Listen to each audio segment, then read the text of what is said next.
Day Dawns ARKS! Welcome everyone to your Phantasy Star podcast recorded live on October 28th, 2025. I'm one of your hosts, PrinceBrightstar, and with me here is Rooks. Go ahead and say hello. Hello everyone. So, we are potentially looking at a pretty quiet November here for New Genesis here, based on what we were reviewing in the upcoming roadmap here. Looks like we've got an extra duel, and then not too much beyond that. That's what you were saying before, Rooks? Yeah, concerning what rumors we've heard before, there's not. We may have an idea of what's already coming for the colossal boss enemy. If it's not coming in as the extra duel. Yeah, it looks like what's happening is they are loading everything, or at least a good bit of stuff, into December.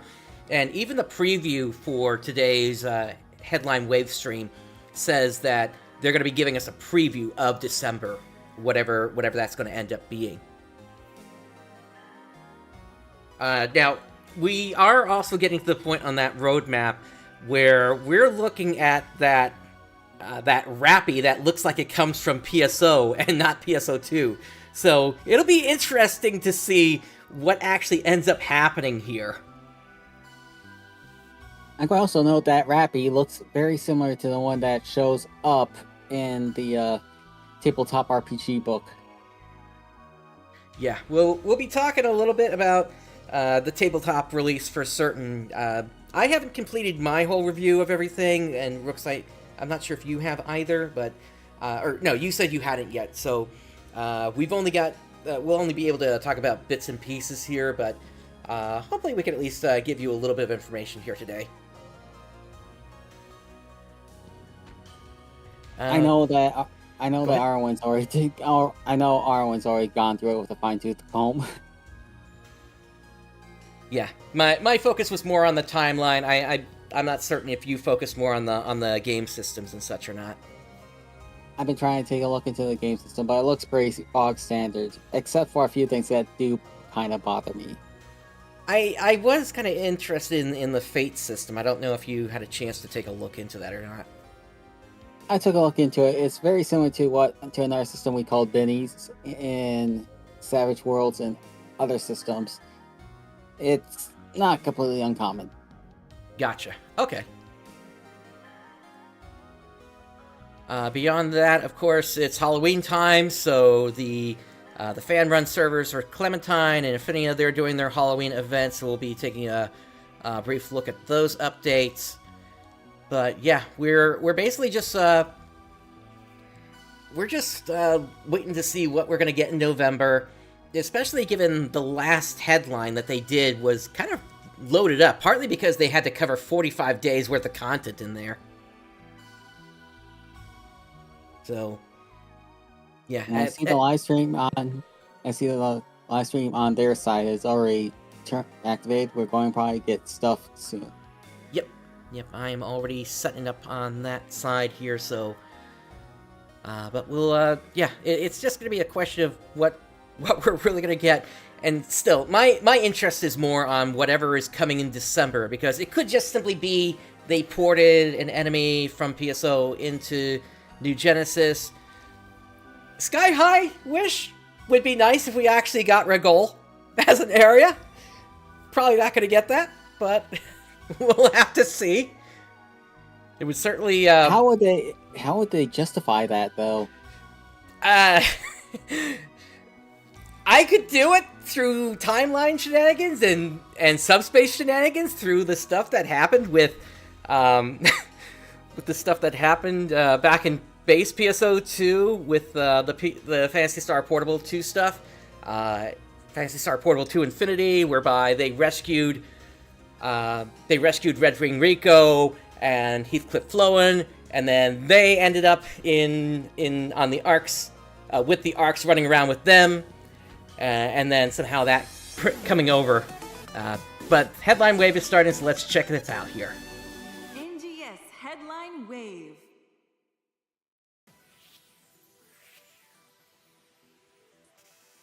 Hello, everyone. It's time for NGS Headline Wave, the official program of PSO2 New Genesis version 2. I'm Yui Hasegawa, and I'll be your host for this broadcast. I'll be bringing you all the latest info on NGS. Be sure to stay tuned until the end.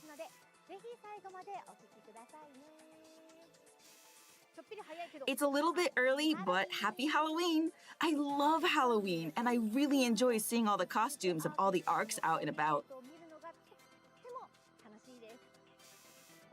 This year, I have the impression that many people are wearing Freya Linda, a nun-like outfit in particular. So, y'all are into that? Yeah, message. I guess you could imply that. Maybe the horns are the wrong color there. Once again, this program is to inform players about upcoming campaigns and updates for Sega's online RPG PSO2 New Genesis version 2, also known as NGS. We will also share messages and answers to player questions from the dev team and provide other game-related info. Tune into this program to learn all you need to know about NGS now and into the future. That's Headline Wave in a nutshell. This is a pre-recorded broadcast. If you would like to watch it in Japanese, you can check it out on the Japanese NGS YouTube channel.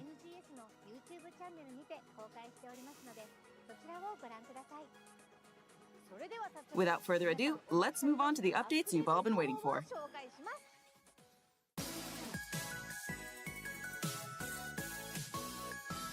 NGS Hot Information.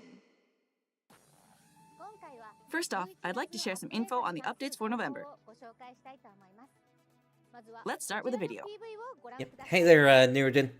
Thanks for tuning in today.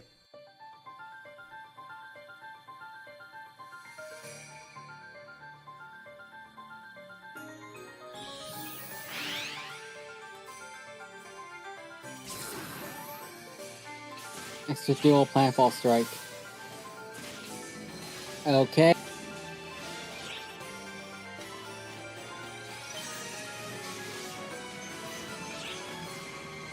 Okay, so it's just a series of pie enemies. Yeah, that's what it looks like. Not really impressive.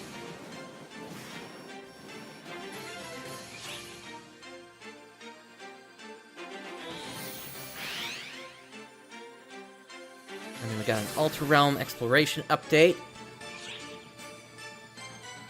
Coming to the South Tundra area. Okay. This looks like they actually put a little bit more effort into it. Yeah.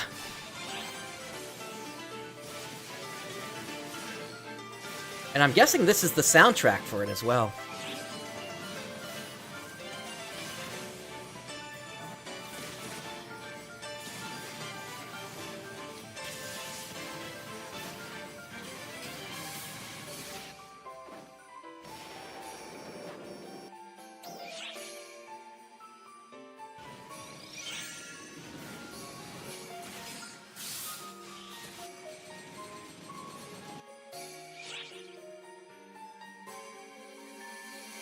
Star armor.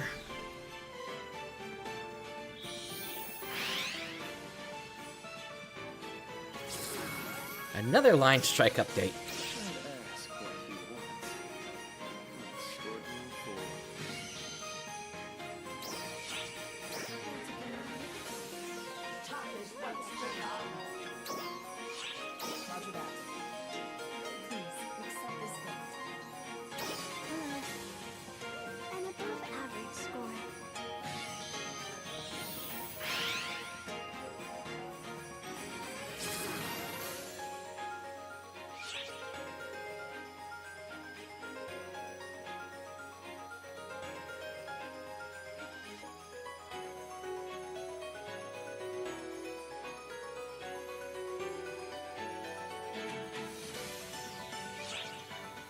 That dress is going to be very expensive very quickly. Probably, yeah.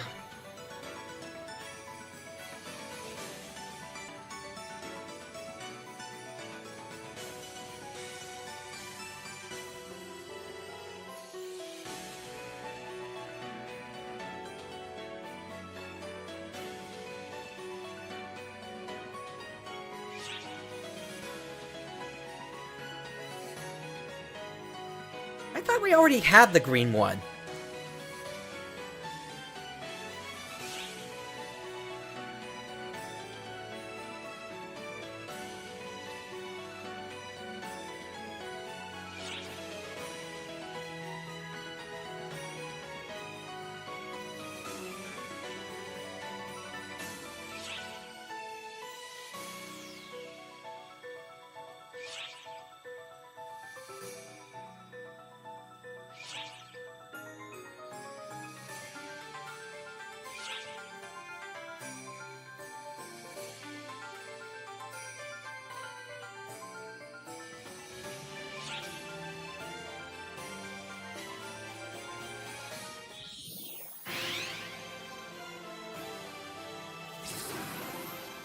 Alright, here we go with the extra stages for the extra duel. Yeah, these are just the regular boss enemies.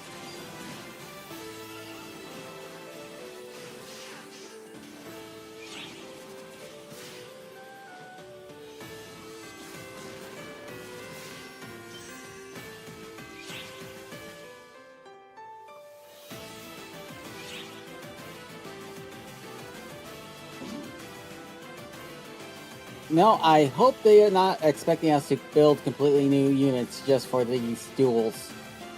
I thought they said they were moving away from that. I still get hesitant about believing them on that. They've done that nonsense twice already. Got a little Red Riding Hood outfit there?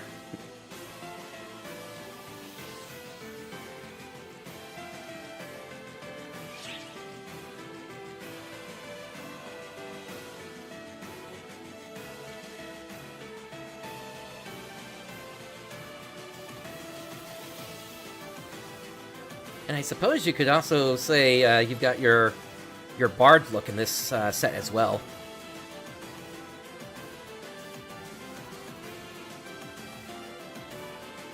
True. Or musketeer look. Yeah, kinda, yeah. Oh no, I get it now. That's supposed to be Puss in Boots. Ah!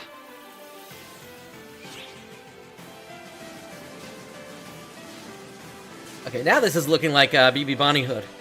From, Darkstalkers. yes, Darkstalkers.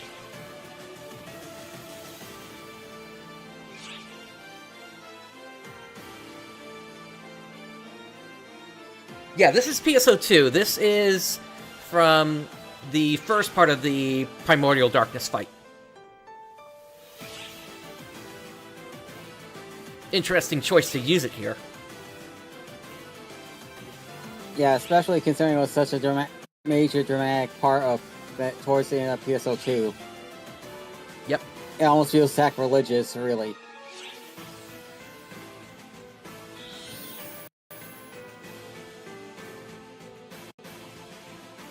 What's happening to the stream? How was it? Let me go through the details with these slides. Starting with this. Starting October 28th, a new duel quest will be available. Extra Duel Planetfall Strike, stages 1 through 2. This quest is a solo-only challenge where you'll face off one-on-one against powerful starless and high enemies. Each stage offers up to rank 5, and you can choose to take on either stage 1 or stage 2.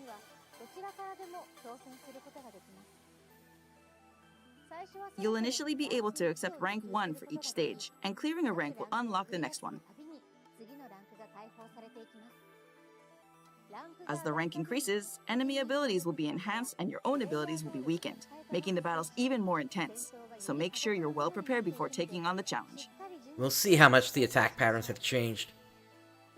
The completion rewards for clearing rank 5 of each stage are exclusive to this quest, so don't miss your chance to get them.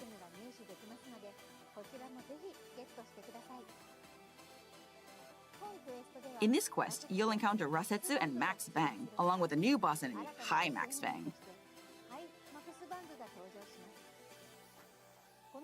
This boss enemy has additional attack patterns compared to its base form and significantly boosted stats, making it a formidable opponent, so proceed with caution. Along with the addition of this extra duel, new limited time tasks and title tasks will also be added. Complete tasks to earn rewards such as N Master Cubes. Next, let's take a look at the Revival AC Scratch Ticket Halloween Costume Revival. This scratch ticket features Halloween-themed outfits, accessories, and hairstyles previously released in NGS. Your first draw is free, so don't miss out. Yeah, they're currently doing a thing on the cast parts, if I remember correctly. Next, we have the Revival ACC Scratch Ticket Face Item Revival October 2025. No, that can't be a very big collection, considering This how scratch they've ticket been brings back a neglecting the selection of cast face for so long. customization items previously released for Yep. NGS, including eyes, makeup patterns, eyebrows, eyelashes, and other useful accessories. And I did take a look at the one for the Next, Halloween the SG scratch ticket, SG support AC items scratch. select It October 2025 actually will also be conflicts with available. my color scheme. It would make me more red than blue. This scratch ticket brings back useful items I to help see. with preset skill enhancement, and you Maybe can I also could- get maybe I preset could skill play around enhancement with it you're and not make it required work. as a scratch count bonus. Be sure to check it out.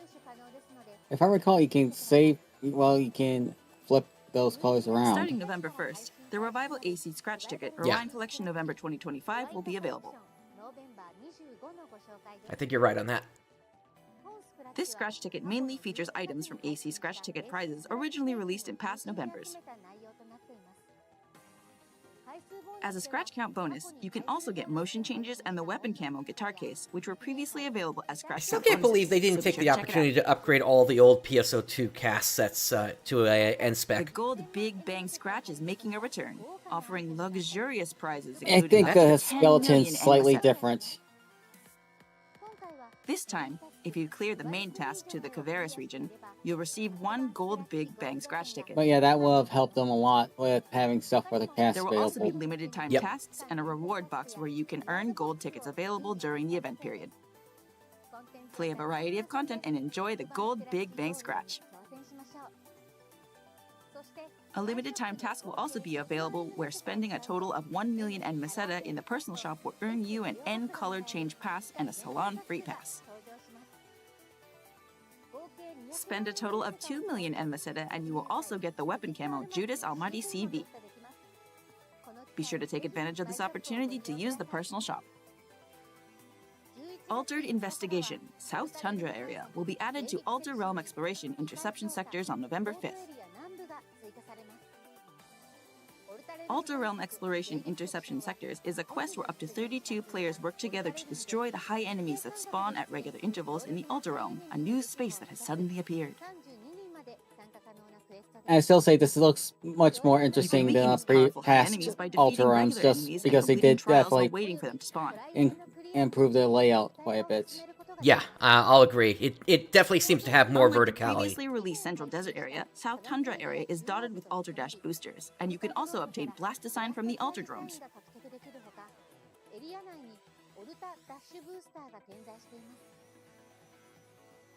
These Alter Dash boosters don't just boost your movement speed. While their effects are active, they will also periodically perform an additional attack against enemies in the vicinity, working in tandem with your own attacks. Take advantage of these gameplay mechanics to take down enemies and complete trials with maximum efficiency. Weaken the powerful high enemies as much as you can before they spawn to gain the upper hand in battle. The new boss enemies, High Ams and High Crocodilus, will also rear their spiky heads in this quest. Their new attack patterns and stronger stats distinguish them from their Ams Vera and Crocodilus Vera predecessors. Limited time tasks and title tasks will also be added in conjunction with this Alter Realm Exploration update. Complete these tasks to earn rewards, including N Master Cubes, Silver Big Bang Scratch Tickets, and Gold November 2025 Big Bang Scratch Tickets. But wait, there's more! All Alter Realm Exploration quests will support Yeah, all ship Betsujin, matchmaking. the one in Retem was This should allow also you a to copy match of with the more players more area, quickly, so but make it sure to added take this the opportunity to cubes play as with well. friends on different ships. This is technically Moving on, more the new same, ranks have been added to but Kavaris Legion also urgent quests. looks like they're just reorganizing the Rank 3 layout will be added to significantly Remnants more of this Ambition, time. while Rank 2 Yeah. will be added to So Planet it might be Crusher harder to Assault, identify this where new it rank actually will contain is. enemies at level 110. Although they did say it was in South Kavaris already, or Limited the time South tasks and Tundra title area, tasks will so be added alongside these ranks. make of that Get what you will. Master Cubes, Silver Big Bang Scratch Tickets, Gold November 2025 Big Bang Scratch Tickets, and more.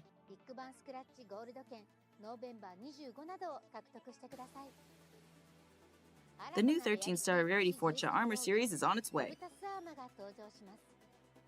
Not only does it boast high stats and offer a plus 7.5% potency increase for your weapon, its stats can be enhanced further in future updates.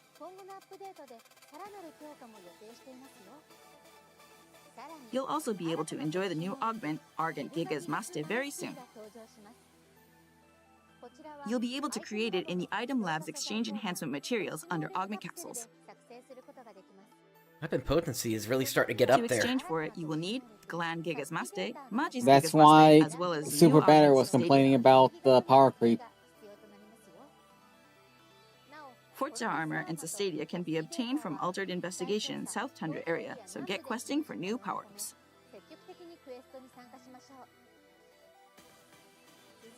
Next, we have some line strike updates for you. 14 new cards based on PSO2 and NGS characters will be added to the card scratch.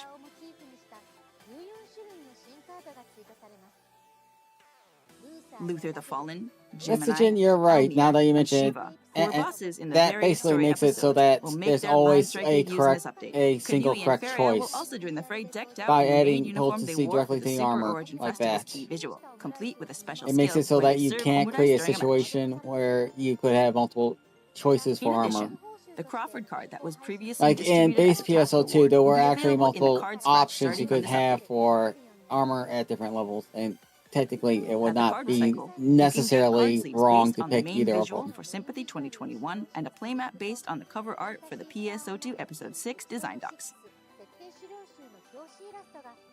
Yeah, it unfortunately really has affected. A new starter deck focused Basically, on it just movement makes and buffs everything for that you light and equip wind now allies just will feel also like be it's a added to stat the stick AC than shop. anything else. Buff your characters and break one of your opponent's lines, Rather then than move those you really buffed having characters to a choice second of line how you snag a might quick want to victory. Pick up this how you deck might to win want with things to classic work. line Now, strike granted, strategies. the EX abilities do kind of help with that, at least for what they are. But Now still, it's time to rake some leaves and check out the new AC Scratch Ticket Stylish Autumn it's still a shame 2025. things have kind of ended up this way with Bundle NGS. up with fall outfits including dress shirts, fur coats, and flowy dresses. The Scratch Count bonus will have alternate versions of motion change items included in the prize list. Idle, Groovy EX, and Idle, Playing with My Phone 2 EX. Be sure to check them out.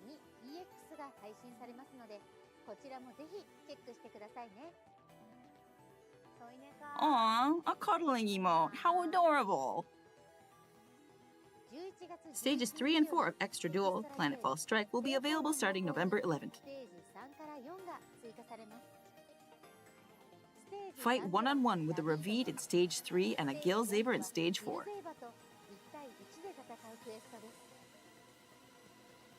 The new boss enemy, High Gil Zaber, debuting in this quest is a formidable force with higher stats and new attack patterns that set it apart from Gil Zaber.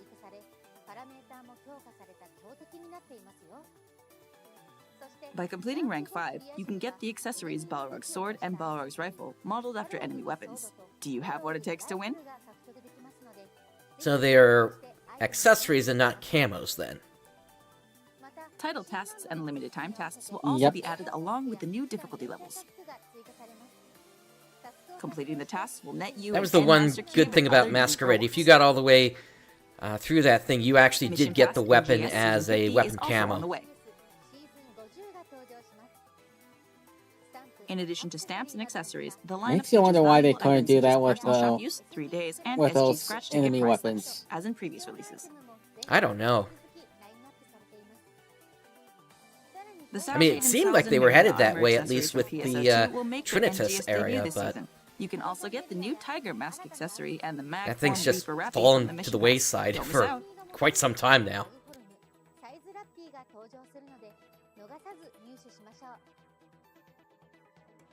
Wake up! It's time for the new AC Scratch Ticket Dreamy Story. Get avatar items themed around characters from fairy tales in this unique Scratch Ticket. Yep, I'm correct. That is based on The Puss Scratch in Count Boots. bonus features a version of the motion change Idle, holding a basket, where the basket is not displayed. Yeah, I can see that, yeah. Make sure to check this one out as well. That's all for the updates coming in the first half of the month. Now, let's take a look at this video with details on the updates starting November 19th.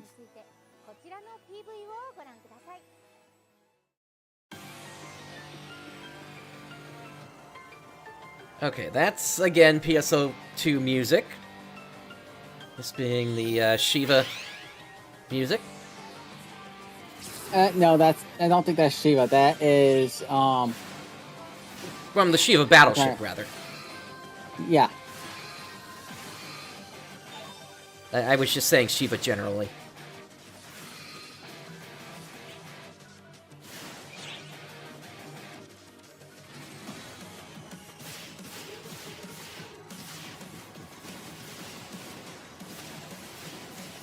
So we're going back to the single-player quests then here, it looks like. That rotated every couple of days.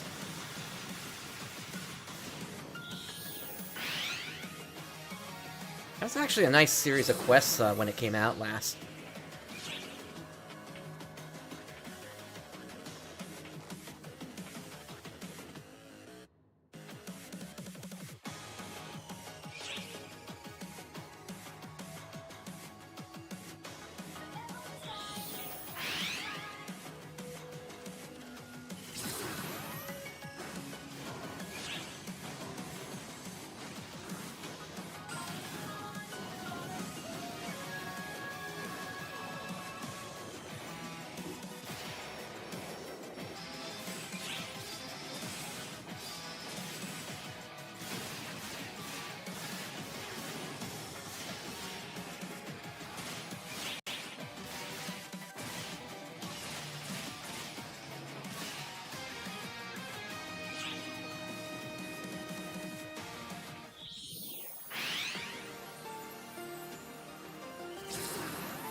So even more of these relay quests are coming in.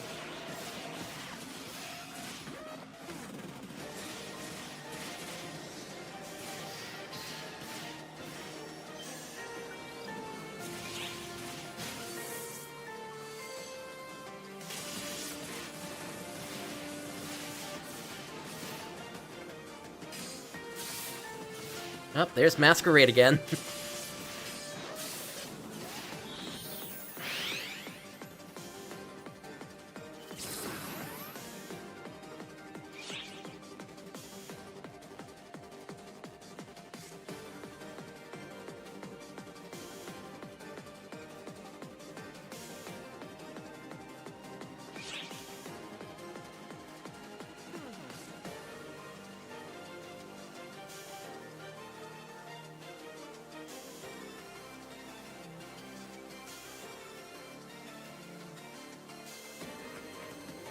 So, this entire AC Scratch based around steampunk, and they don't even think of releasing steampunk parts for the cast. Failure. Agreed. Having some pipes with giving it like little puffs of smoke in the back or something. I mean, with something like that, you could easily, do like Sakura Wars or something like that.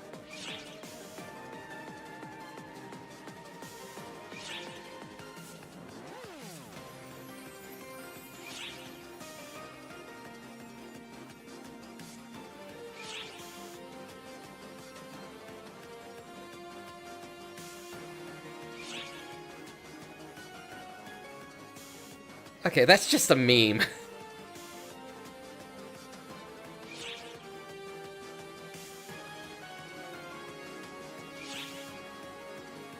Well, they did all the good stuff already. So, basically what they have left is the meme stuff. Yeah, I guess you're right. How was it? Let me go through the details with these slides. The limited time quest, Relay Quest, returns on November 19th. Relay Quest contains a collection of quests, with the content and number of participants changing completely every 2 days. Yeah, that's such an I wish, This but at the in same addition to time, some how of would the that even quests work? included at its original release in March 2025, you'll also get to experience the new quest Recall. That never the even Crush got Pack. past the base design The phase of it. rewards are the same across all quests, so feel free We're to not take even it on into in that, whatever I way think. matches your preferred playstyle. There will also be limited time tasks and title tasks added for the release of this limited time quest. Complete these tasks to earn rewards such as beta reactors, silver Big Bang scratch tickets, and gold November 2025 Big Bang scratch tickets. A new do is a new you. Refresh your look with the new AC Scratch Ticket Hairstyle Remix. This scratch ticket revives hairstyles from the past and remixes popular hairstyles.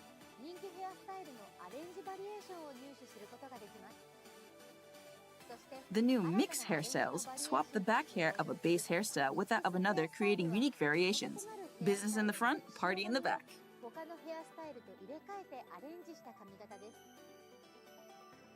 You'll find multiple mixed versions of popular hairstyles like new Mononoka hair and carnation long hair.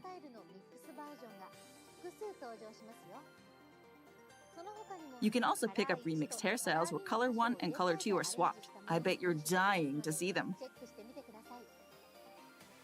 And let's hair it for the scratch count bonus featuring a remix of floor-faced hair called Floor-Faced Mix.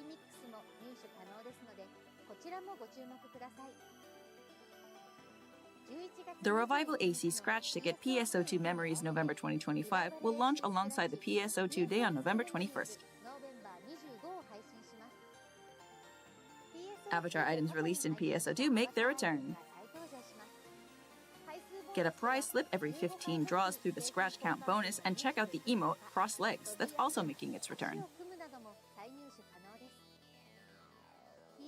PSO2 memories will continue to arrive on the PSO2 Day on the 21st of each month.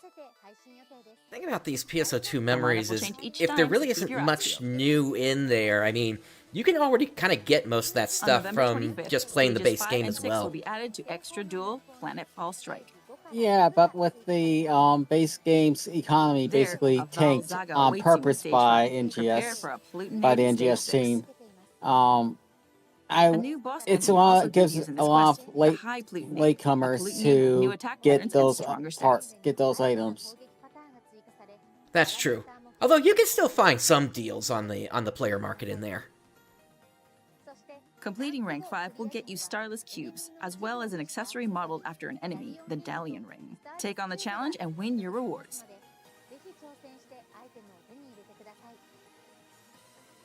Title tasks and limited time tasks will be added along with these new difficulty levels. Completing the tasks will net you Endmaster cubes and more.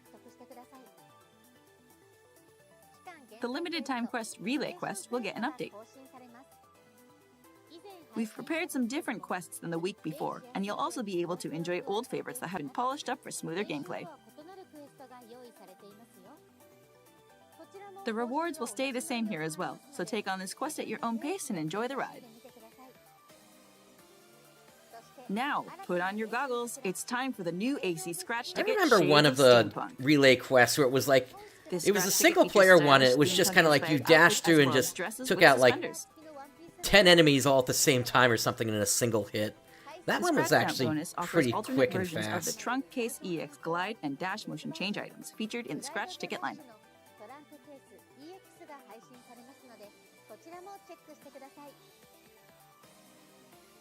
That concludes the update information for today. Moving on to the next segment.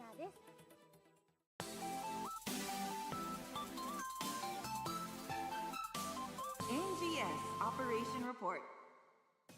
So there's supposed to be a In this video for segment, December? the NGS Operation Report, I will share answers from the development and live ops teams Well, we're in getting response to into players' it, I questions think. and comments. Could be, yeah.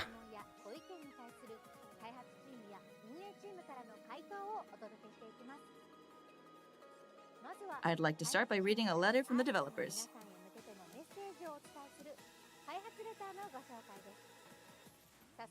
Allow me to read it to you.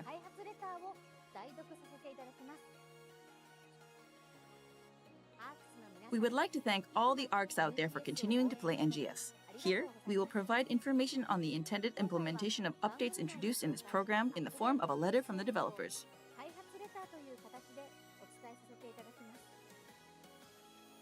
First, I'd like No, to Betsugen, introduce you to they the haven't new revealed dual anything quest, yet. Planetfall Strike. Outside the duels. We designed this quest to give players an opportunity to put their most powerful equipment to the test, such as the 13-star Rarity Zenit and Ainden weapon series.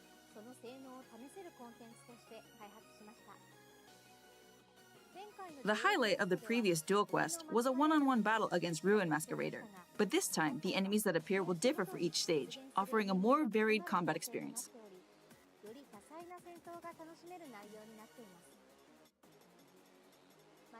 Additionally, to make it easier to take on future extra duels when they are released, we've changed the system so that you can start from any stage you like. Bring your best gear and take on the challenge. Next, I'd like to share information about the Alter Realm update, Altered Investigation, South Tundra area. Unlike in previous interception sectors, defeating an altered realm here will reward you with a blast design instead of a mobile cannon ALR.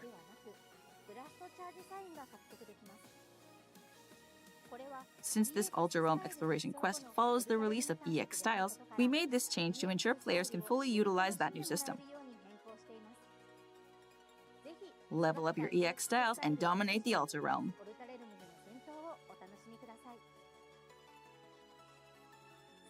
Lastly, I'd like to introduce a new 13-star rarity, Forza Armor. This armor can be obtained from the Alter Realm Exploration, Interception Sector's quest, Altered Investigation, South Tundra area. It boasts high performance befitting its 13-star rarity.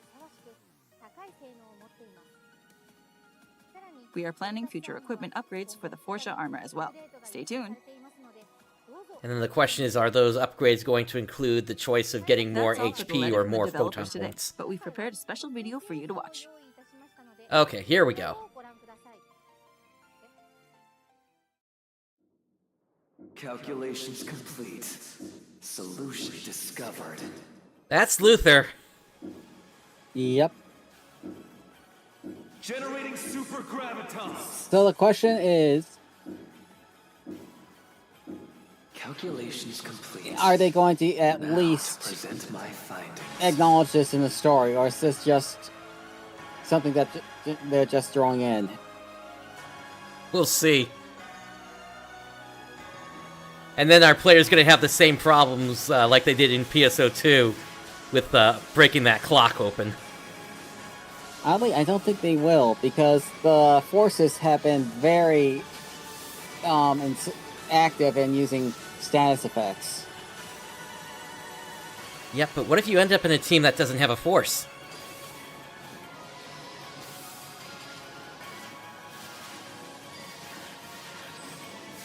I guess people are going to have to learn how to break those arms.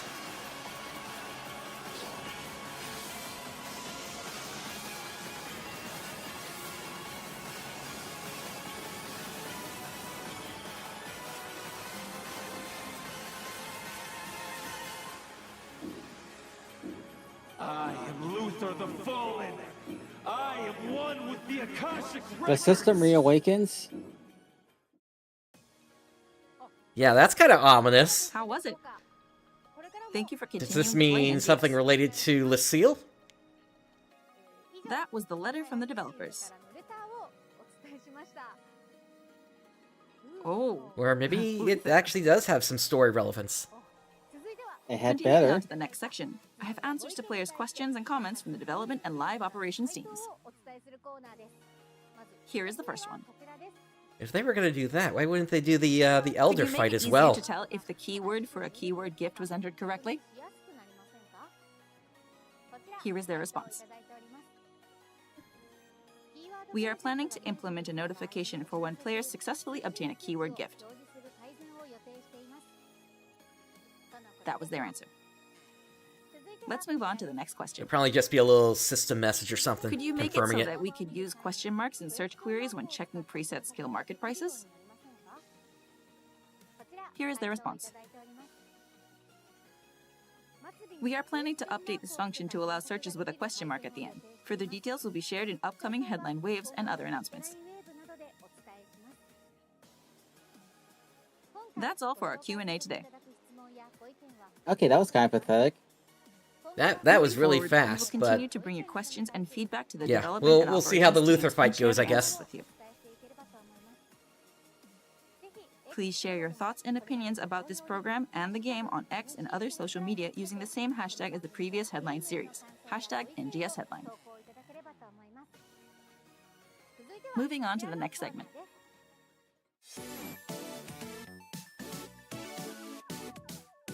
NGS satellite information. They might bring Apprentice back Now, let's If, move on if they were to updates and continue talk that. about some other NGS-related info. Into the future. I'm sure it will get you even more hyped to play the game. Let's start with this. This December marks the 25th anniversary of Phantasy Star Online's release in Japan, and to commemorate the occasion, we have created a special 25th anniversary visual. We have also prepared a video celebrating PSO's 25th anniversary, so please take a look. Okay.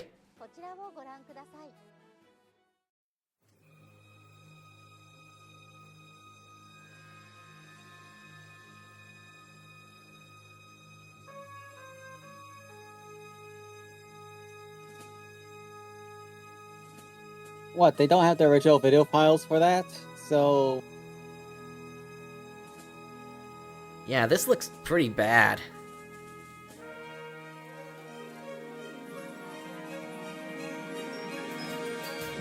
Innumerable stars won't tell us where to go. It's a long, long run to the place in the sun. With hopes and dreams, our ship will cross the sea to the whole new world. Now, this is a reference to the GameCube Xbox version.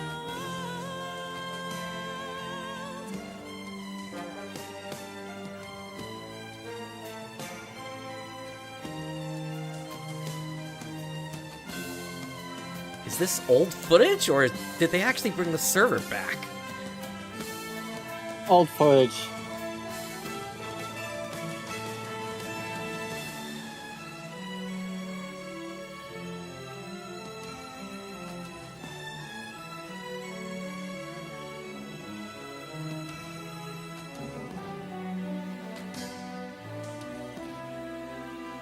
Did they skip Universe?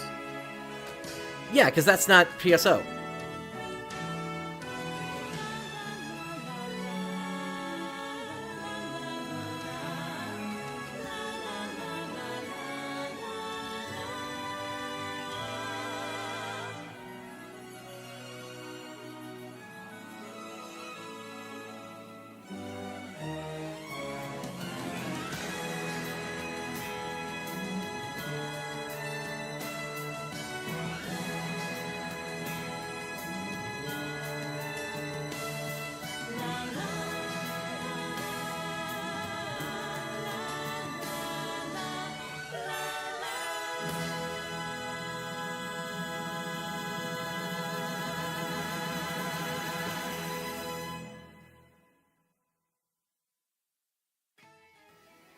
The Super Genesis Festival will be back once again to thank all ARKS for your love and support over the past year. We will be preparing a 10-a-day free scratch ticket and boost campaigns along with more surprises coming your way. The Super Genesis Festival is scheduled for December, so mark your calendars. Yep, so again, those are Ragol Rappies That's all there. for the satellite information. And I suspect that was the original Rupika there as well. Next, we have our regular mini segment where we So we'll highlight have to something we'll have to NGS see what they're related, actually such as planning concept art, in in-game December. songs, and aggregated data, and delve into it with commentary from the development team. Oh yeah, Xantic, you're right. They Today, did skip we have to Phantasy talk Star about Zero, camera didn't they? effects for Afterblast, one of the actions featured in the new EX-style player enhancement system added in the October update. We've received comments from the development team about this feature. This camera effect is one of the elements we wanted to implement from the very early stages when planning this new player update.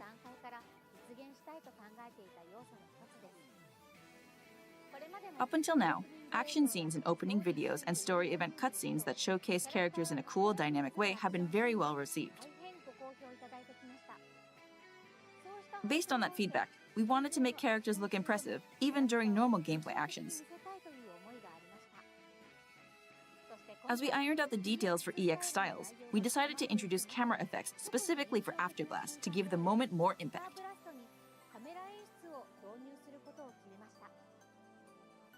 The duration of the effect was adjusted to be short enough to avoid disrupting the flow of gameplay while still delivering a sense of power and excitement.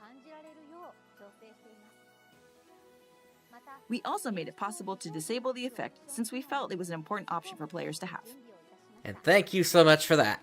Our goal was to provide a comfortable play experience tailored to each player's style and preferences. We hope you enjoy seeing your characters shine in these moments, cooler and more striking than ever.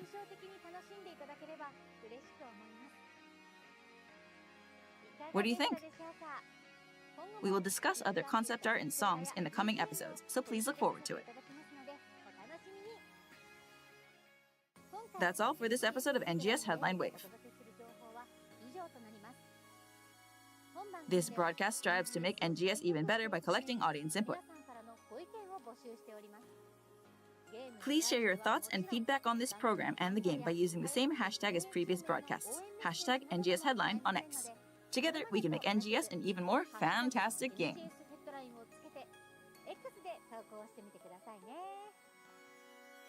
Alter Realm Exploration Interception sectors will finally support all-ship matchmaking. That should make hunting rare items easier. But you know, all I can really think about right now is Luther. I can't wait for December.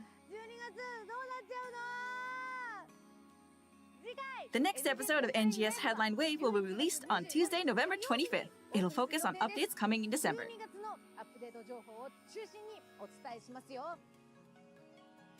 Don't forget to like and subscribe. Yeah, Besichin, there was never any guarantee Now that then, that was going to I'll see you happen. in the next NGS Headline Wave. Bye-bye!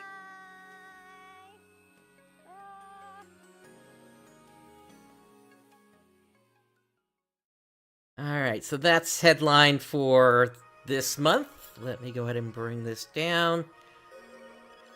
So, overall thoughts, they've got the duels, they've got the relay. It really is going to be kind of a quiet month, isn't it? Pretty much. We're getting a lot of gameplay. I mean, even the duels, they basically, like when the duels were initially released, the previous set of duels were released, they were still kind of poor. They weren't really well received either. Yep. And I'm just going to say this. One of the biggest things I think that has been hurting this game, and people keep telling me, no, story doesn't matter. Story matters. I have watched the player counts. Every time even a slightest bit of story is released, the player counts shoot back up. Every time.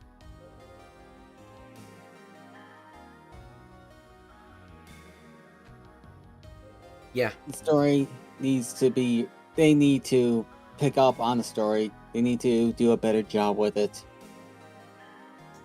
Yep. And it's a point we've been making for some time now.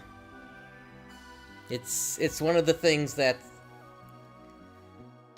Look, I'm still waiting for them to just kind of bring out something that's going to make me finally drop what happened a couple of years ago at this point, but until that happens, I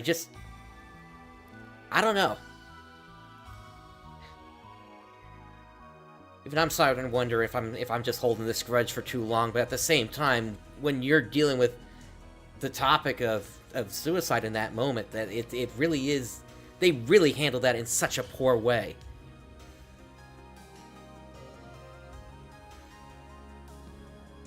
And it was basically because, and I'm still holding this, they were doing it just to try to earn sympathy for Manon. Exactly. And while it sort of worked to an extent, I got a lot of backlash when I basically called them out for it. It's even now, people, Manon and Ina have not even reached even a tenth of the popularity the toy has. And I could talk Sega through the process of getting Manon and Ina up there. But they would actually have to listen to me, and they would actually have to go through the process of actually improving the story. Yep. And I don't think they have... at this point, I don't think they either don't have it in them anymore to put more effort into this game, or they're still throwing a tantrum that the players rejected their fan fiction. yeah, it's a really sad state, no matter how you look at it here. Even I could come up with a way to at least redeem them to some degree. And it goes back to what I said earlier this year. We can reset the timeline to right after the landing, where 909, where we popped out.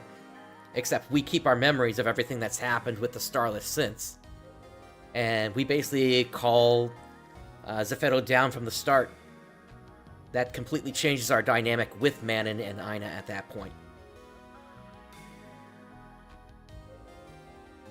But right now, they're focusing on other things here. They're focused on what's been going on with Hibana for the last couple of mini episodes, and or rather, what happened with Hibana in those past 2 mini episodes, and now we got 2 more mini episodes, one in December and then one next year. They said they're trying to build up to a new chapter, but we'll see when that comes out, I guess. At this point, they're not doing enough to actually build up to what's going on. Except they did hint at that system awakening, which follows with my theory that basically the whatever simulation system used to create the ruins enemy is going out of control. It could be, yeah. That being what remains on Lucille at this point still, so... And that would certainly explain the mysterious appearance of Masquerader on Halpha.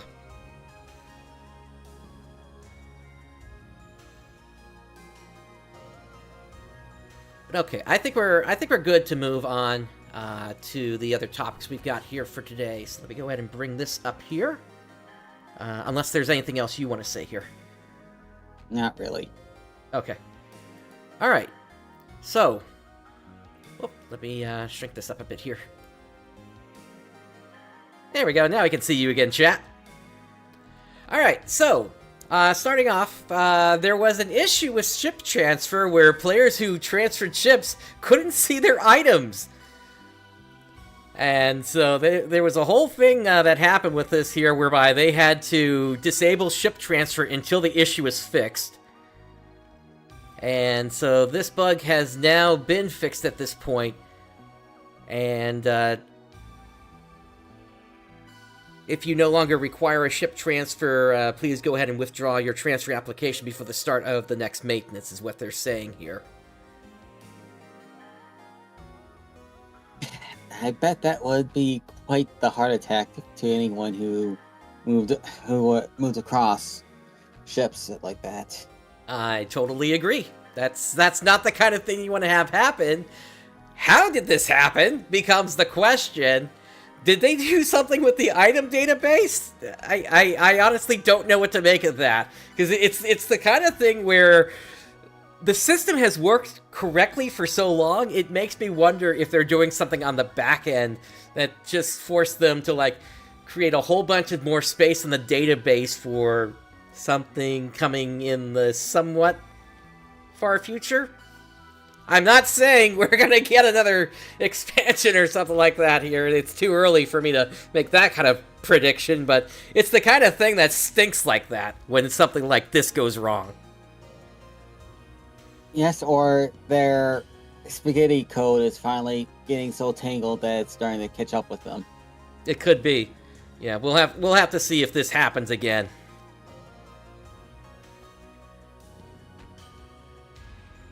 Alright, moving on from that.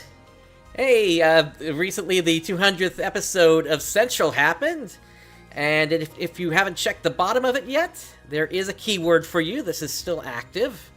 200 episodes of Central. And I think you get a bunch of special scratch tickets with that.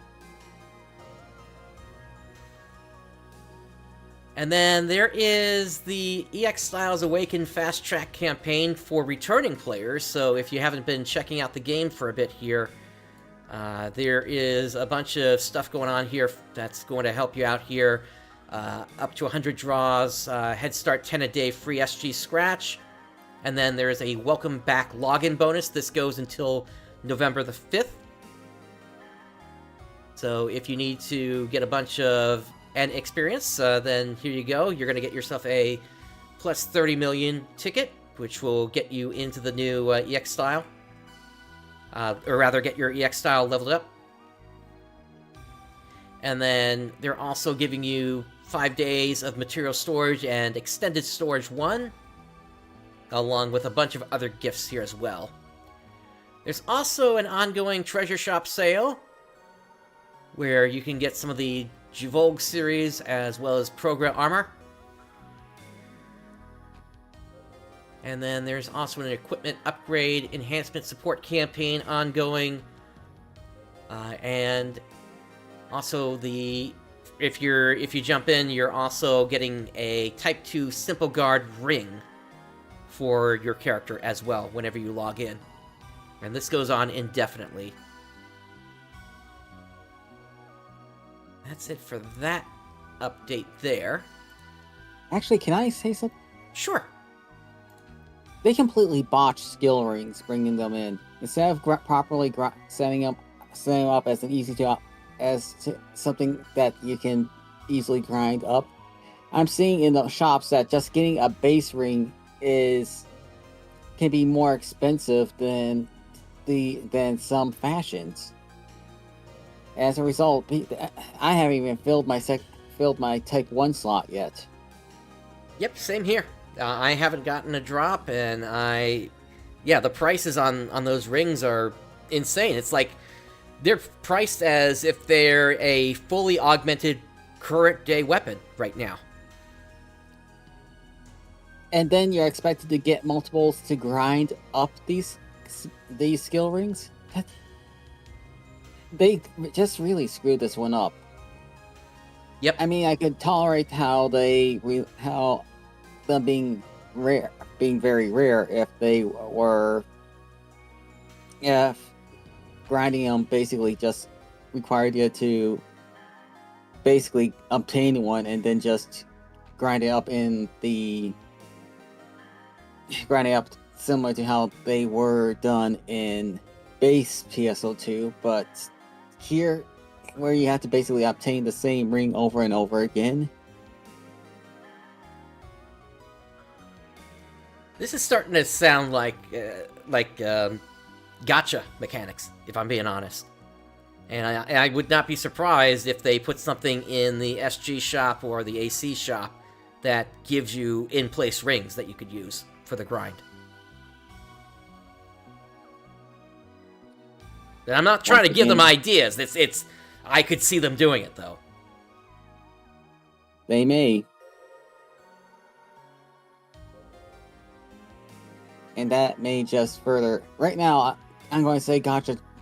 If they get too heavy on the gotcha mechanics, they're going to kill what's left of the game at this point. Players are struggling to keep the player count in America above 1,000 players on the Steam charts. It's not good if they just keep this up. If they keep this up too much longer, they could just end up drowning the game under their own greed. Totally agree. Yeah, it's not good. Alright, let's move on to the next one here. So there was an issue where the Blitz Cascade EX may not activate. So this issue has been fixed at this point, but it was a bug where if players move to a different sector while in a state where the Sile skill Blitz Cascade could be activated, the skill may become unusable, and players had to either jump into a quest or return to an ARK space to fix the issue.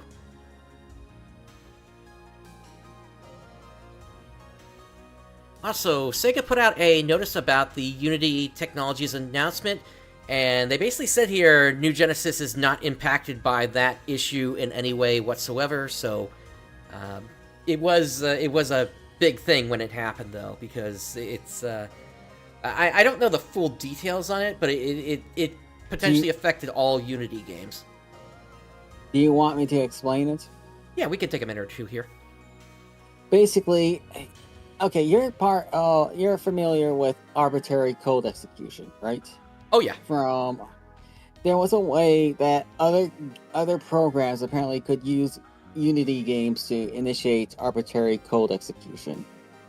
So it was not necessarily Unity games that were a threat themselves, but the fact that they could actually enable other programs to initiate arbitrary code execution.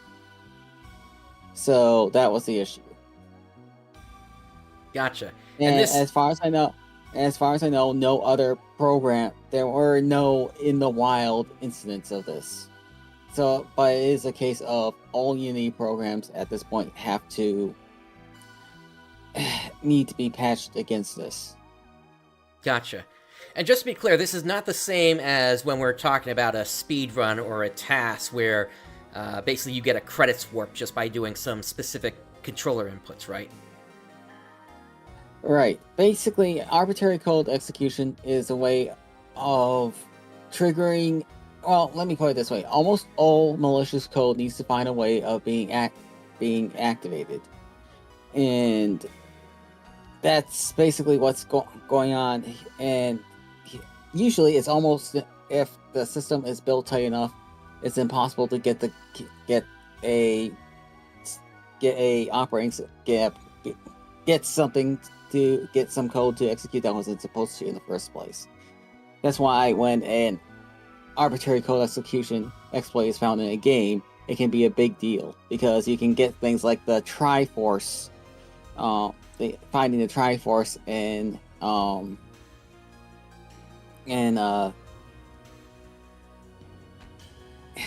of Time happen. Yep. Or and then that leads to a Breath of the Wild sequence. I remember Triforce percent. Yep, that was a fun event when that happened. Yeah, but that's basically what can happen with arbitrary code execution. It's basically a way of running code that you're not supposed to be able to. Yep. And and it's just something that, and another, like, if you have a payload waiting on your computer, running a Unity game might open you up to unpatched Unity game might open you up to trouble. Yep. And the thing that I'm curious about, though, is does this affect any console games in any way? Like if, say, for instance, potentially leading to like jailbreaks on systems and such.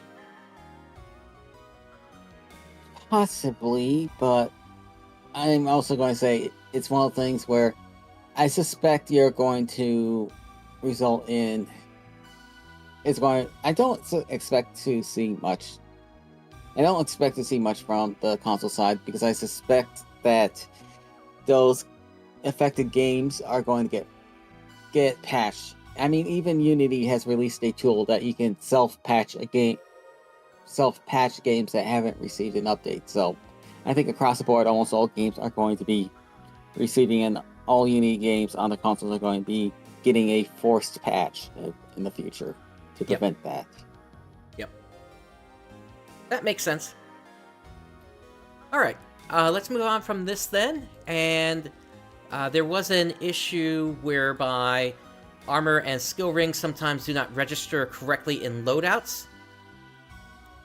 And so they've confirmed that a workaround for this bug is to wait a short time after closing the main menu before saving the loadout, allowing the correct equipment to be registered.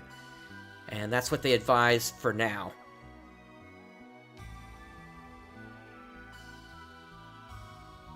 Moving on from that, of course, Windows 10 is gone in terms of official support from Microsoft, aside from if you're on the ESU program, or if you've got one of the business enterprise versions, which provides support for many years still to come.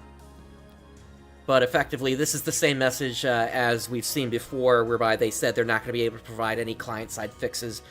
Granted, unless the game changes its engine to something that is not Windows 10 supported, you're more than likely going to be able to continue run PSO2 New Genesis and PSO2 for the foreseeable future.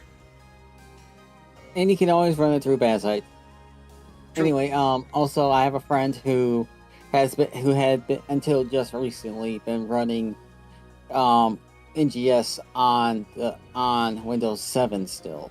So it's probably not going support for Windows 10 is not going to lose the ability to play the game on Windows 10 for quite a while, I suspect. Yeah, it would basically require an engine upgrade to go to whatever DirectX 13 is, whereby Windows 10 simply wouldn't even know what that is. And even then, it may be able, you may be able to, somebody might be able to backport that code eventually. It's one of those things where I don't think they're going to be too much in a rush to anyone's going to be in much of a rush to go to DirectX 13 if it comes out. It's out, by the way. I don't think so. I think we're still on DirectX 12 at this point.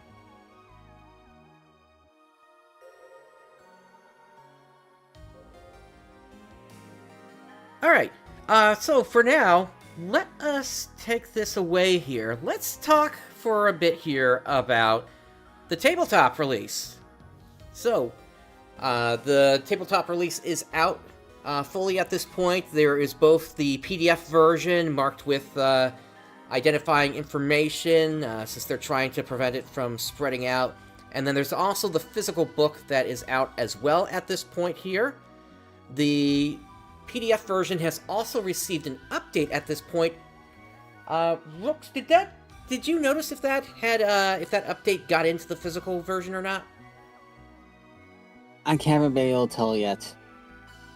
But I would guess it probably hasn't. Just simply because, well, then again, was it significant? No, they were printing. No, it can't have made it in there because they were still printing up till far before even the PDF was released. So I have a feeling it did not. Gotcha. Which happens a lot.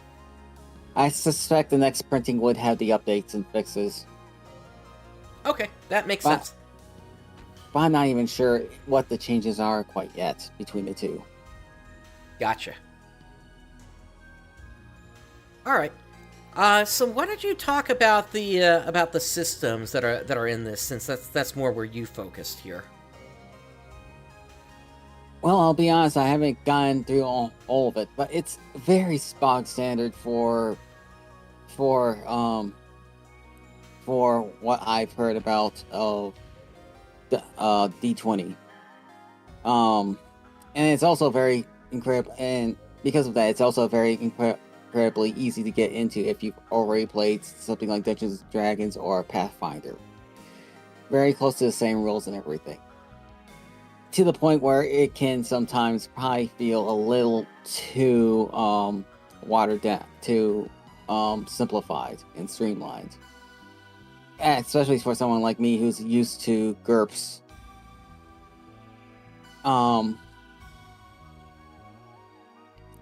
As you mentioned before, the Fate system is basically like, you were curious about the Fate system, and let's see if I can find where that is. And just for reference, we're not going to have any images here because this is copyrighted material here, so all we can do really here is just talk about it here. So, like, Fate points are basically a way to try to get around issues you might... Like, if you have something that have a role that is really, really important, you can basically spend Fate points to give yourself a better chance at it. But they're limited resources as well. Gotcha. So, for instance, if you need to manipulate a puzzle in order to open up a door and you're kind of struggling against it, you could drop a Fate point in to make sure you actually do get that thing open on the second try or something like that? Well, it's something that you might want to spend more on a dire situation. Imagine your... what actually would be a good example of this? Imagine you and another character are rushing towards trying to get to a self-destruct switch. You're trying to disable it, the opponent is trying to activate it. in a situation where that's dire, you would want to spend a fate point to have an extra chance over the NPC to actually succeed. That's the kind of situations where fate points come into play to make sure not essentially ensure, but to make it very to basically put a finger on the scale so that you're not completely at the mercy of RNG for desperate situations. Gotcha. Yeah. If you don't want that self-destruct switch going off, because then it's going to take out not just only the person pushing it, but also everybody else in the area. Yeah, that's the kind of thing you don't want going off, because that potentially could cause a total party wipe. Pretty much. But yeah, that's kind of the situation where you want to use fate points, where you need to get something, where you really need a success. You can spend a fate point to make things work more in your favor. But as I said, it's a very simple system. The thing that I've had issues with is like within equipment and such, like item grades and weapons, and in classes. It's still something that I haven't looked that much into.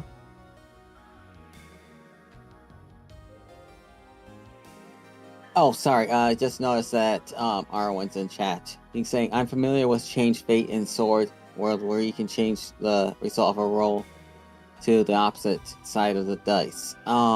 That's not exactly what's going on here. It basically, with the fate points, you basically have to have the option of basically rolling an additional die to boost your score for that roll, or giving yourself an advantage on a roll, basically giving you a second d20 to roll, and you can choose whichever is the better roll. Yeah, so in this case, it would basically be like an extra die that you would roll to help with a DC check or something like that. Yep.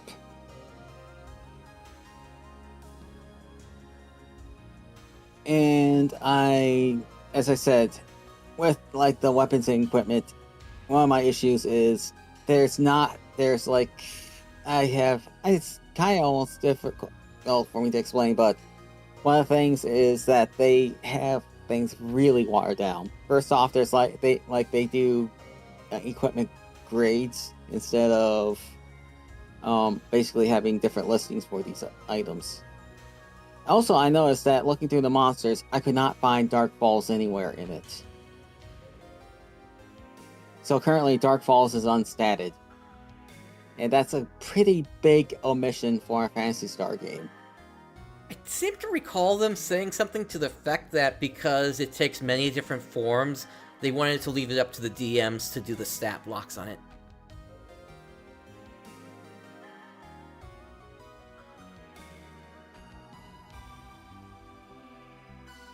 Yeah,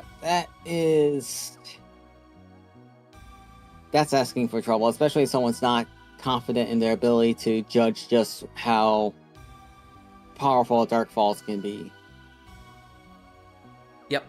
I'm also suspecting that they may be planning to release supplements to the system as well, and leaving things open so that they can just later sell additional equipment and monster sets. They said they did want to do that, but the license that they obtained was just for the initial release, and they'd have to negotiate something like that after this release came out. Okay. So on the flip side, there is potential to expand, and the nice thing about tabletop role-playing games is you don't have to wait for the original creators to basically shut down the service before you start making fixes to the game. So it would very much be possible for the fans to create their own supplements to the game as well.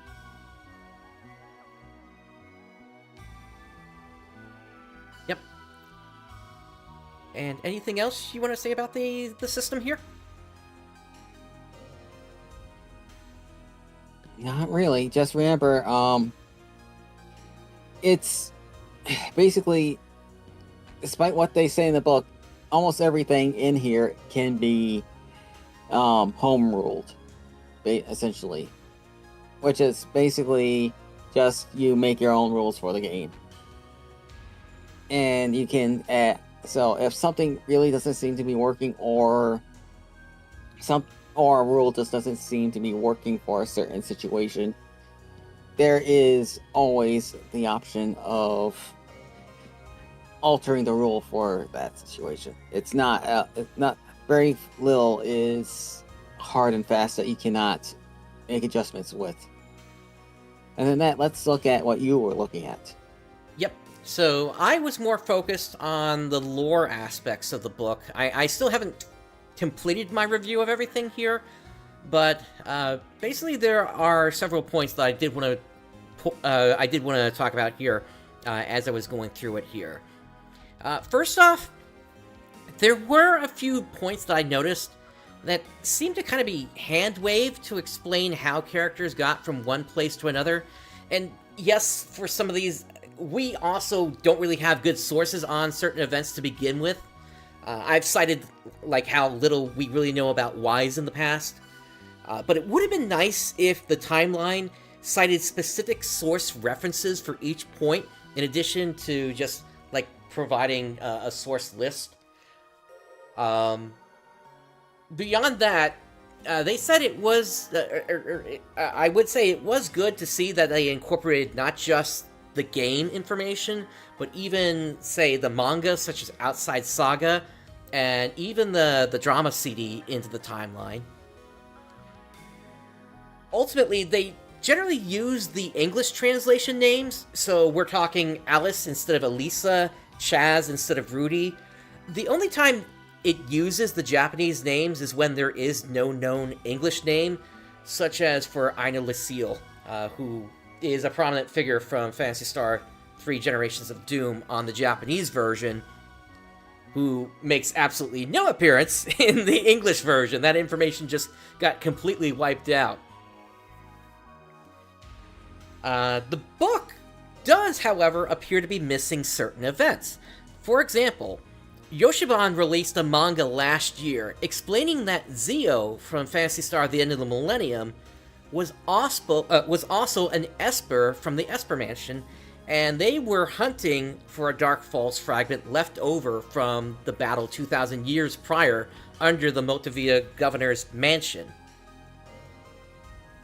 Which is an interesting thing, because that also connects it to Phantasy Star Portable Infinity as well. Yep, Portable 2. Yep. Portable 2, yeah. Yeah, they... Go ahead. It's just stuff like that. Like, I also recalled Sander saying that there were issues, like, where the Phantasy Star 3 Dark Falls was said to be destroyed when it really escaped. Yeah, and it's yeah, and then another point that I picked up on here, and this is up to users if they want to also consider this as missing information from the book, since we never got a sequel after the End of the Millennium. But as part of that, also missing are the notes known about the early development of Phantasy Star 5, including the details of the child found within Crystal on Rucross, and a cult around the Great Light being created. And then also missing along with that are the for the unfinished sequel were also the Yoshiban notes of a possible Newman overpopulation problem.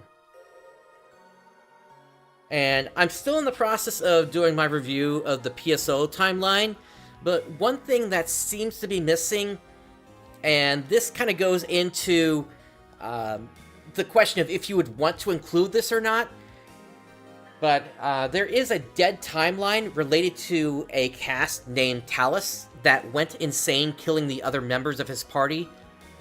And then, along with that, the book doesn't really, as far as I can tell, at least so far, it doesn't seem to make any mention regarding the sort of wishy-washy connection to Zillion in the Ruby Bullet weapon, and that the humans there, the reason they're called Mars instead of humans, when you're selecting them is because they're from a planet called Maris.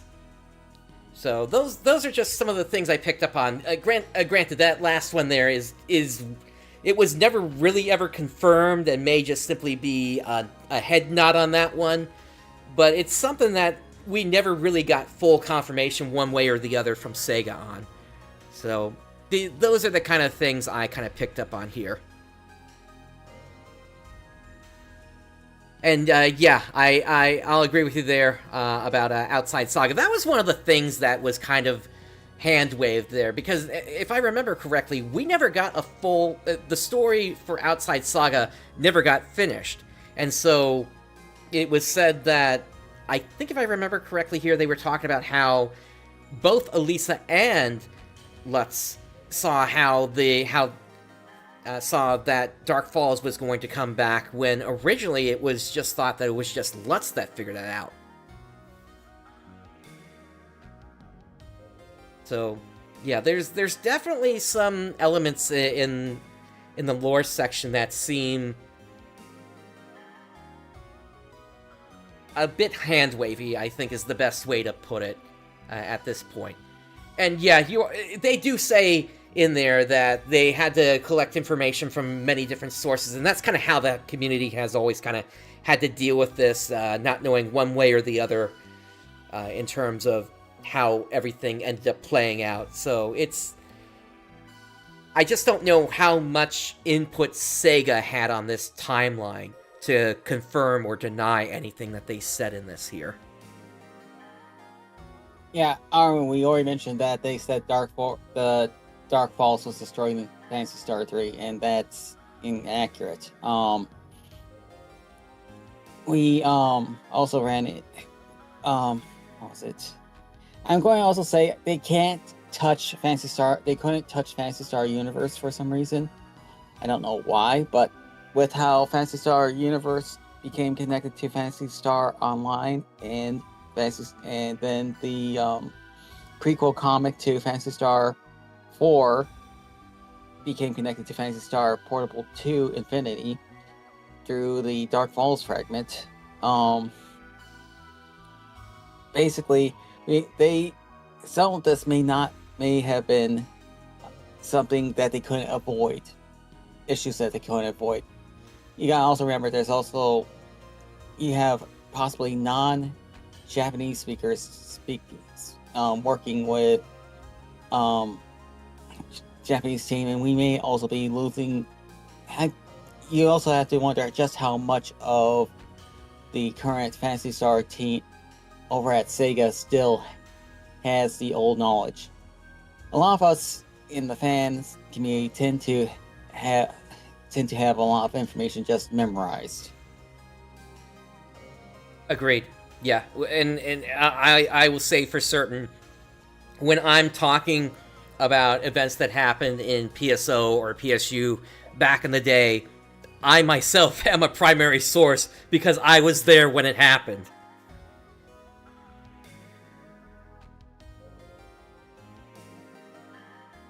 So it is one thing whereby we don't really, as a community, have a collective place where all this sort of stuff is gathered. I've tried to do what I can on the channel to try to relay story information as much as possible, as cleanly as possible. That's where some of my preservation efforts have come into play, specifically, for example, with the capturing of the Idola Phantasy Star Saga stuff. On the Japanese side, where we never got an English translation of that remains on the channel for anybody to see. And I believe at some point I did authorize somebody to create a translation of that, of what was in those videos. So that should still be out there. I haven't checked in a while, but that should still be out there if anybody wants to look at that. But yeah, it's odd to me that they had the split in the timeline for Phantasy Star Generations 3 or Generations of Doom, I mean, And they didn't do any of the timeline splits that happened for PSO, as far as I can tell. Between how Coral was originally, where it wasn't originally known as Coral, but it was known as a different planet. And then the timeline split that happened again when the characters from Phantasy Star Portable 2 Infinity ended up rescuing Red Ring Rico and Heathcliff Flowen from their fates.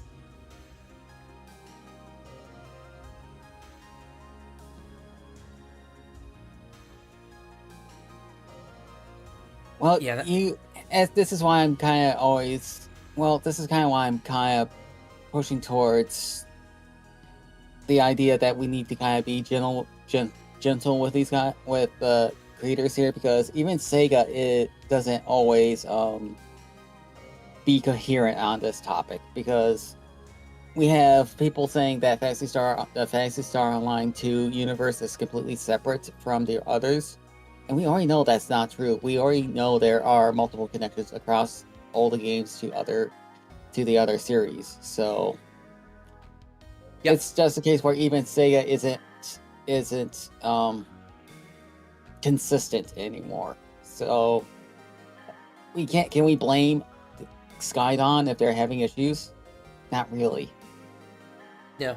All we can really do is just sort of point out what we see here as potential issues against what the community may have known as information in the past.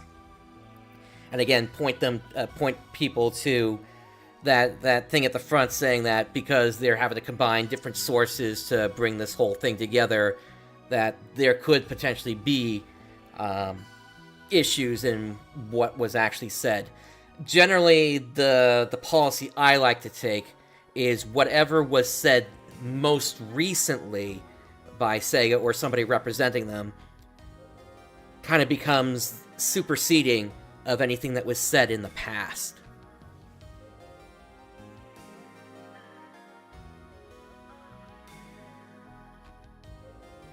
But this is ultimately still something that the community in the end needs to come together and really kind of figure this whole puzzle out here.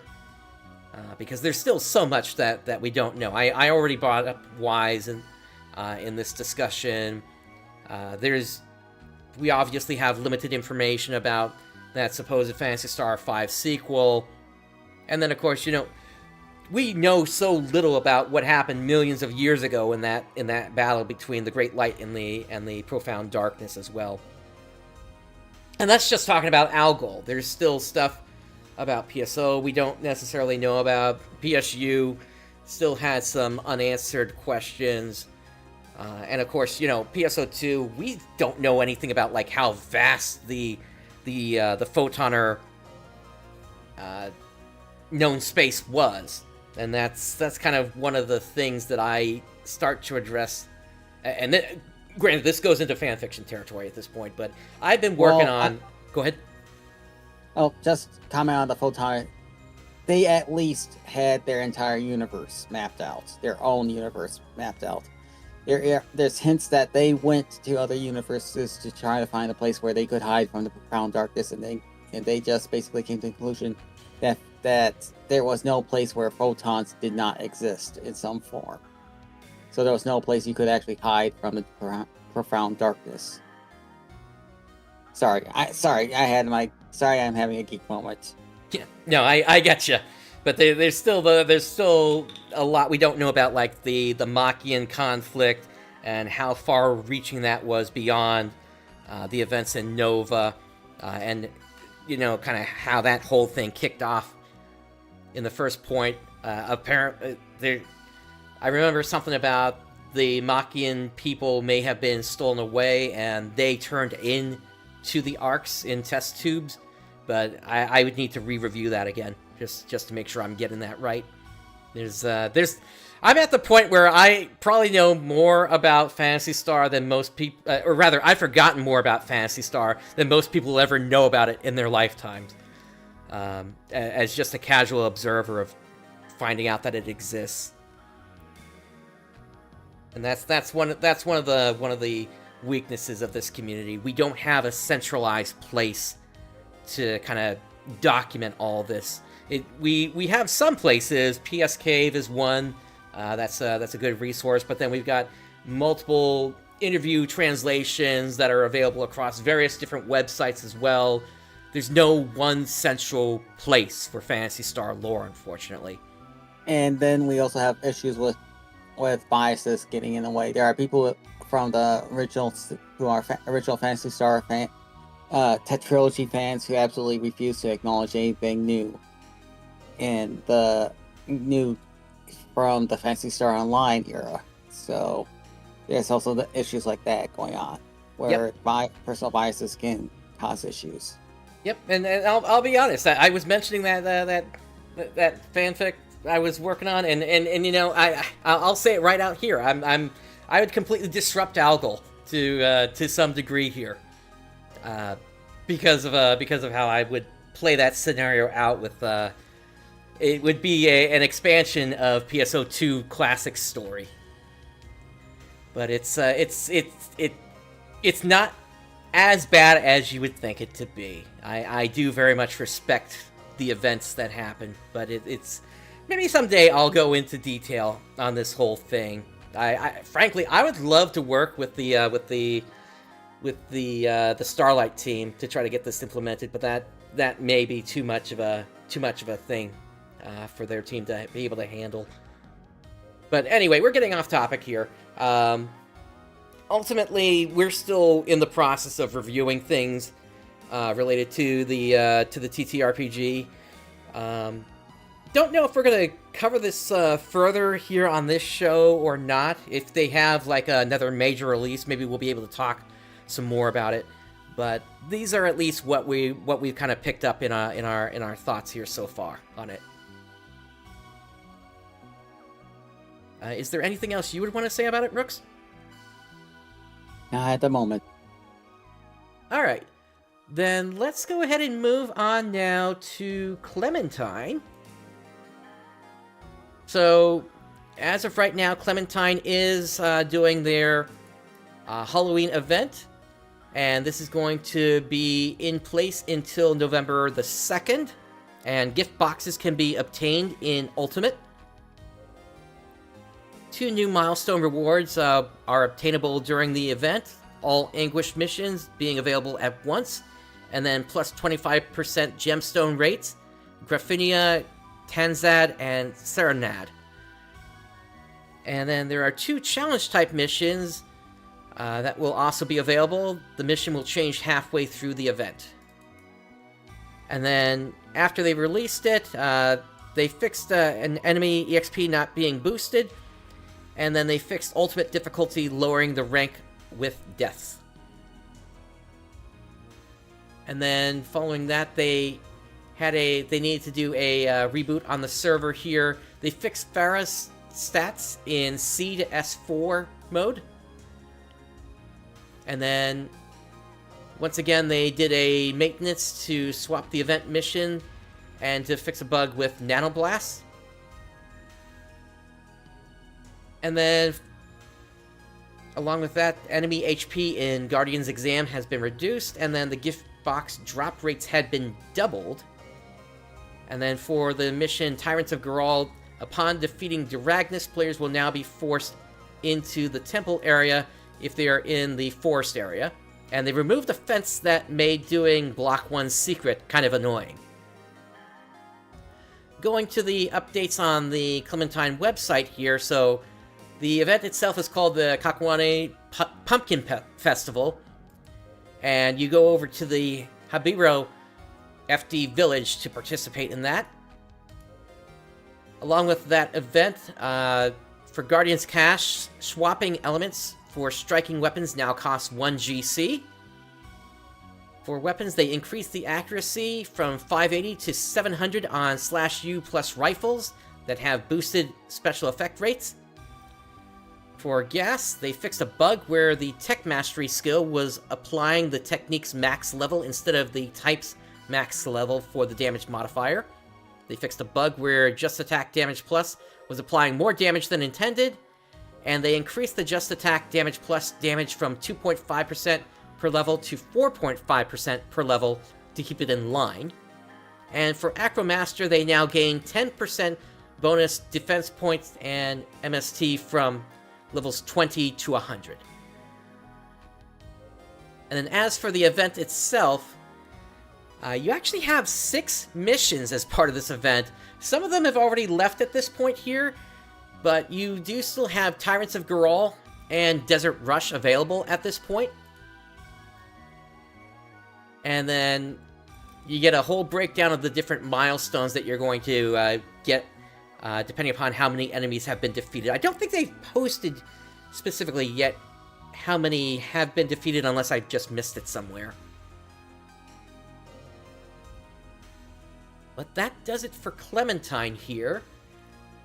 As for Ephinia, so they did a maintenance on October the 19th here, and this is pretty significant what they've done here in terms of how long this thing is. So they added the options to the launcher to control the behavior of the page up and page down keys. When these keys are pressed, the vanilla game client calculates the height of the displayed window, divides it by 20, which is the height of a single item in the list, and uses that as a number as the number of items to jump up or down. However, the game was not considering UI scaling in some windows, such as the bank, inventory, and quick menu. This resulted in page up and page down behaving differently whenever the resolution, HUD, resolution scale, certain anti-aliasing settings, or even the size of the window in-game were changed. There are 3 options to control this behavior. First is no change, which preserves the original broken behavior. Auto, the game automatically calculates the page size correctly, and then fixed, the game will jump a specific number of items in these windows. The default option is set to auto for everyone. If you prefer the old behavior, use the first option. They added an option to the launcher to disable the extra one-person mode invulnerability frames that Ephinia provides. These are enabled by default. Disabling these restores the same invulnerability frames from a vanilla blue burst client in one-person mode. The /burst pref and /slow burst options have a third option that enables slow burst while inside quests. This is intended to simplify these commands for time attack. They added new commands for sandbox. They have a /set position x, z, which sets your position on the map. In the force and central control area, this cannot detect the appropriate room ID rather, so there may be targeting issues if used in those maps. You can usually correct this by walking to the room's entrance or exit. They have a save position A and a save position B. Save position A will save your current position and heading, and the room ID on the current map in client memory as position A. There are 10 positions by default ranging from 0 to 9. And I'm sorry, load position B. Load position B from client memory if you're currently on the same map. So you have 10 positions that you can save and load to. And then there's a /auto restore, a toggle to enable and disable auto restore functionality. When enabled, your character's inventory and meseta will automatically be restored when returning to the lobby. This setting persists for the duration of your connection to a block. They also changed the English text for the banner when daily luck changes. Betchigen, I'm actually not certain about that. It might be when you're knocked on the ground. It might also be when you just get a light hit.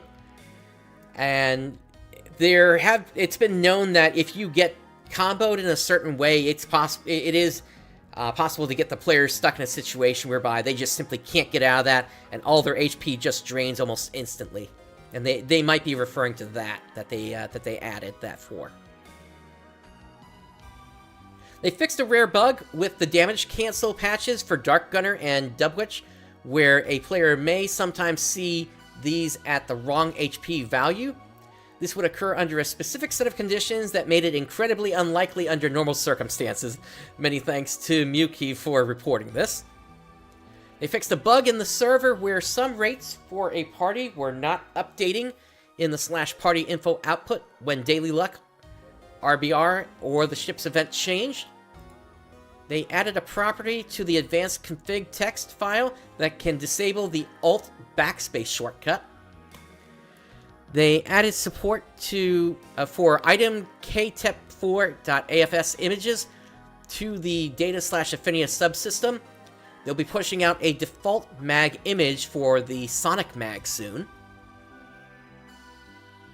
They added Cal's Clock challenge to the list of quests with drops disabled.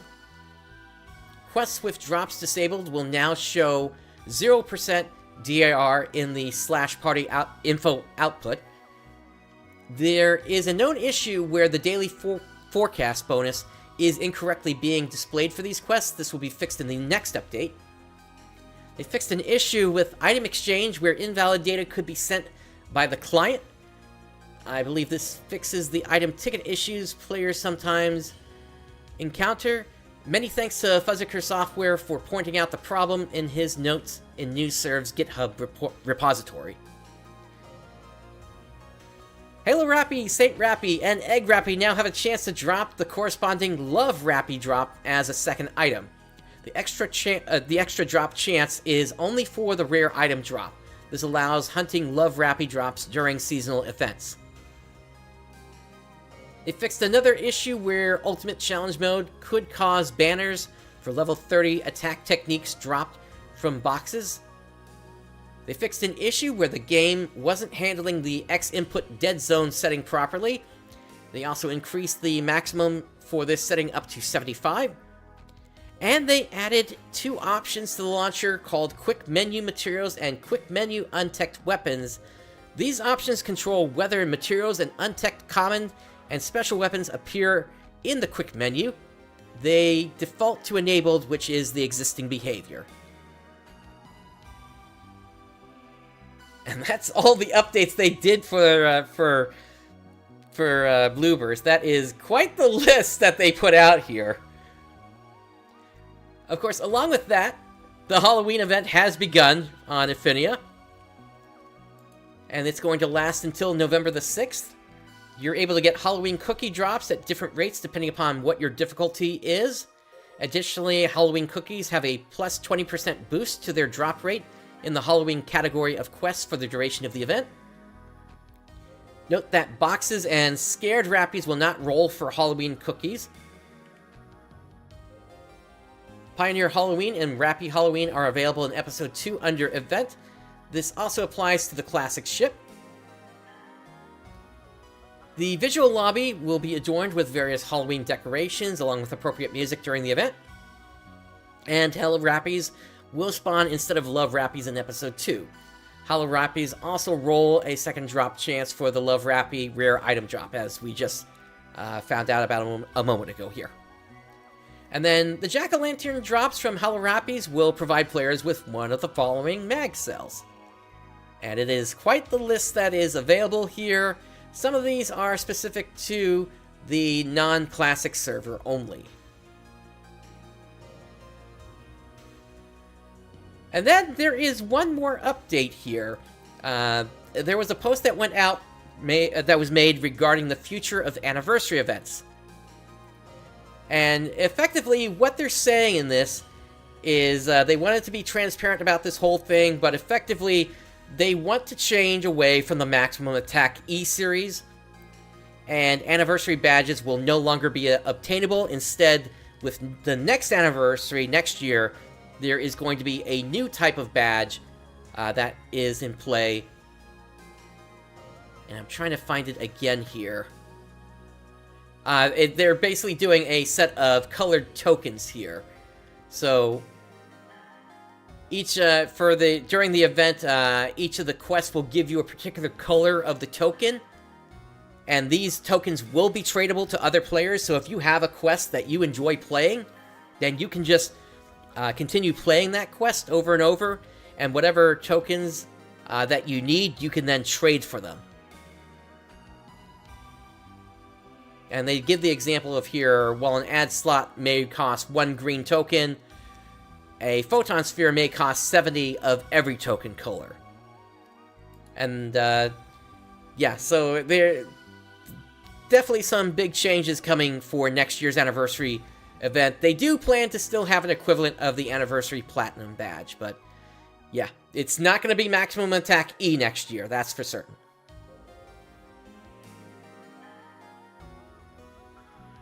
And Probably better that they do change things up eventually. So yeah, this anniversary, it's the same quest they've had for 9 years now. So yeah, they believe it's time for a change here.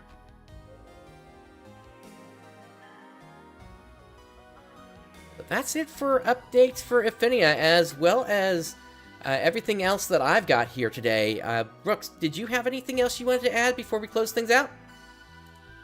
not really. All right. Well, then that brings us to the end of this episode. On behalf of Brooks and myself, thank you for joining us today. Day has dawned. Have a great day, everyone. Have a good day, everyone.